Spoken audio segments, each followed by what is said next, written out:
Assalamualaikum hurmatli kanalımızın podpисçileri. Darital yanında böyle birinci etajda 4 komutli kvartira çıkan ekan, şunu gösterip danıştırıp ötemiz. Girip gelebilirse şu.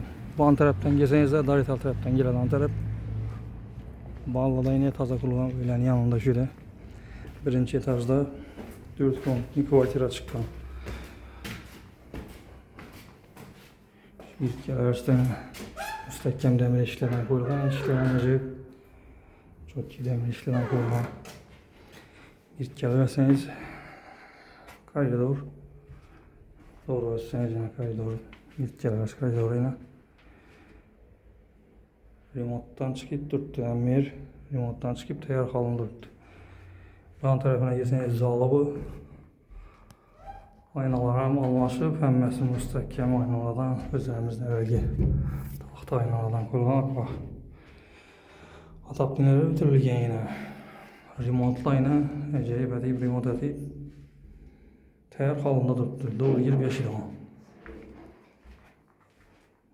Bu taraflarını görürseniz de yine acayip müstahak koyulgan. Remonta acayip özetlengen. Doğrusundaki kanaya girsek, bu doğrusundaki kanası spalni. Yine spalni. Hem biri remonttan çıkıp tayar halına durdu. İşleren müstehkem tahta işleren koyulgan bölge. Adaptörlerim ötkeyine. Ondan geçseniz bir karoçi kalıp kesok şunu bir ondan geçsek bir zalı zalına birden balkonunu bölüp koşuk koydular müstehkem aynadan koyulan acayip acayip halında durdu, tayar halında. Uyini gelse taşıyla köçük kitemize tuttular, onun için bizden satacak. Tuvalete bu.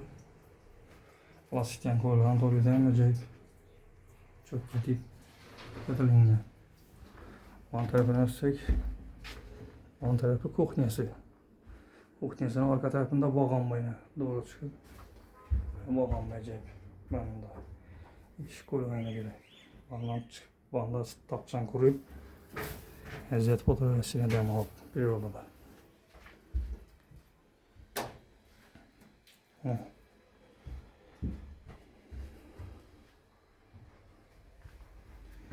Taraf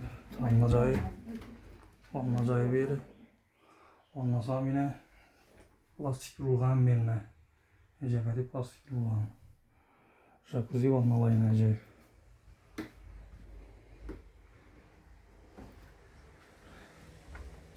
Van taraf doğrunuzdayık.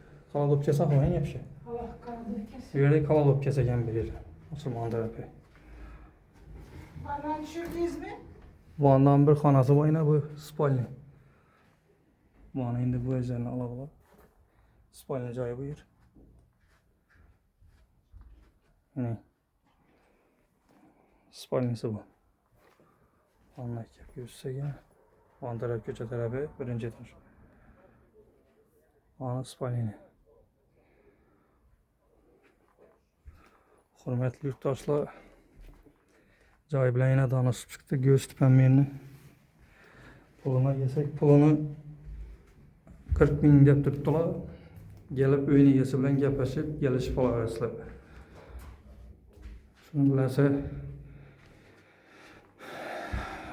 podpiska bilen kanalımıza like koyuşunu erişten çıkarmamlar. Hürmetli yurttaşlar.